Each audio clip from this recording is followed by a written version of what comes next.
pathology, gastrointestinal pathology.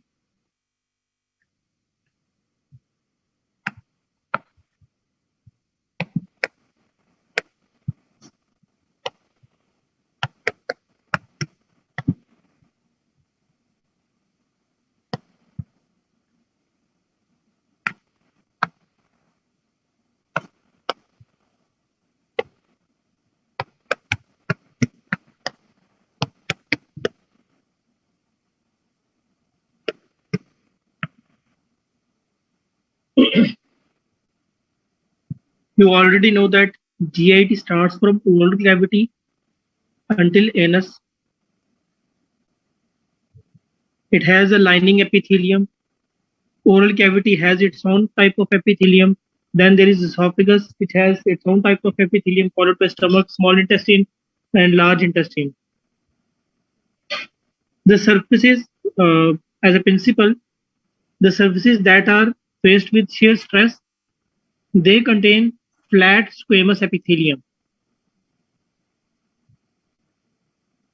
We will discuss the pathologies of oral cavity in relation to some systemic diseases as well, oral ulcers, some mucosal fibrosis, and some other pathologies related to oral cavity. Today we are going to discuss esophageal pathologies. Esophagus is also called a food pipe. It simply conveys food from oral cavity to the stomach. Before we start discussing the diseases of esophagus, let us discuss a few concepts related to the epithelium of GIT. Oral cavity contains squamous epithelium. Stomach and intestine contain columnar epithelium. Intestinal columnar epithelium is slightly different from gastric columnar epithelium because small intestinal columnar epithelium contains goblet cells which secrete mucus. Basically, intestinal columnar epithelium protects itself from gastric acid. Now, talking about esophagus,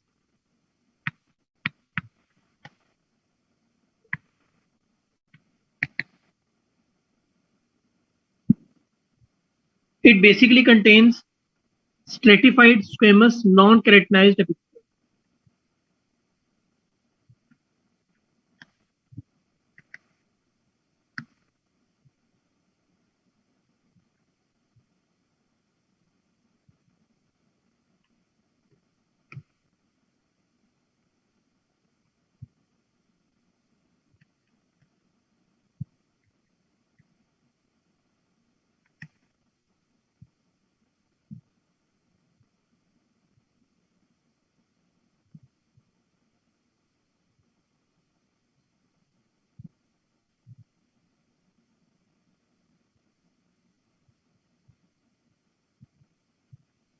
Now, a few facts related to esophagus. In adult, it is about 25 centimeter in size in length.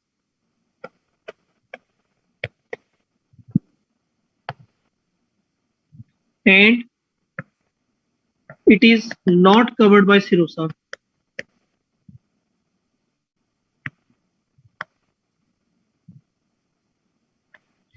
Serosa is a connective tissue layer that covers the GIT, the parts of GIT which are present in the abdomen, because it is supposed to be a reflection of visceral peritoneum.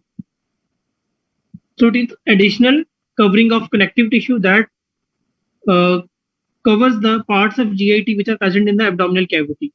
So esophagus is not present in abdomen. It is present in thoracic cavity. Therefore, it is not covered by serosa. Is it clear until now? Yes, sir. Right. Now, another important concept is that there are four. So this 25 centimeter length of esophagus is from oral cavity from incisor teeth, measured from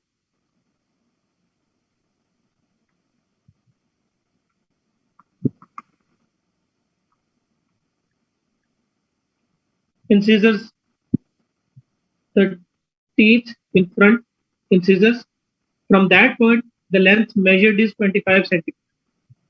Why is it important to measure the length of esophagus? We have to know the length of esophagus because there are certain procedures done on esophagus. For example, NG tube is passed through esophagus. We need to know the length. Endoscopy is done, and we need to know the length of esophagus for that purpose as well. What else is important to understand in this regard is that there generally are 4 constrictions in esophagus, 4 narrowings in esophagus.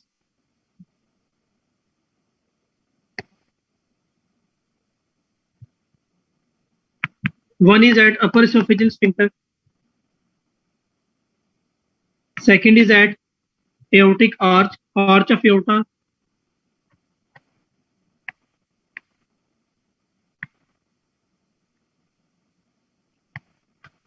Aorta first ascends, then there is an arch of aorta, then it will descend into abdominal cavity, from which a middle medium-sized artery will take off for each organ: hepatic artery, renal artery, splenic artery, gastric artery. So this arch of aorta gives esophagus a constriction, a narrowing. It will press over esophagus slightly. Then the third narrow point in esophagus is at where left bronchus passes near the esophagus. That is given by left bronchus.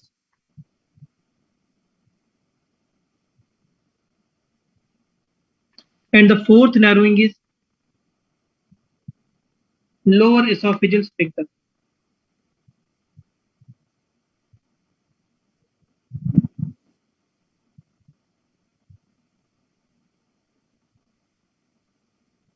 Now, why is it important to understand that there are narrowings or constriction in esophagus? Because whenever you are performing procedures like endoscopy, you will pass an endoscope and you will expect endoscope to face these narrowings. The first narrowing will be upper esophageal sphincter, then you will face slight resistance that will be due to arch of aorta, then there will be another resistance that will be due to left bronchus. Then the final resistance is due to lower esophageal sphincter. You must be careful while passing endoscope from these narrowings. You must respect these resistances, because if you exert additional force, you might end up in ruptured esophagus. You might rupture the esophagus. The first narrowing is at 15 centimeters.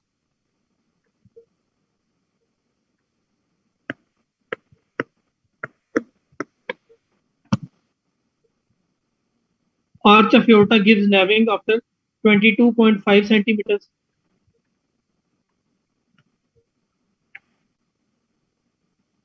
The third narrowing will be seen at 27.5 centimeters.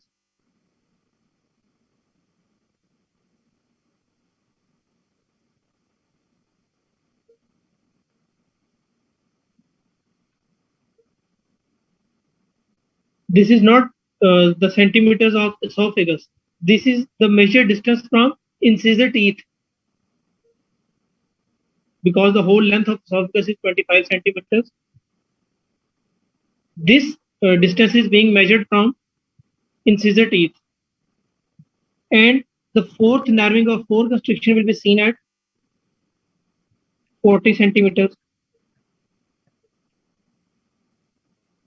The whole length of esophagus itself is 25 centimeters. We are talking about these narrowings which are measured from incisor teeth. From incisor teeth onwards, after this much length, you will feel some resistance.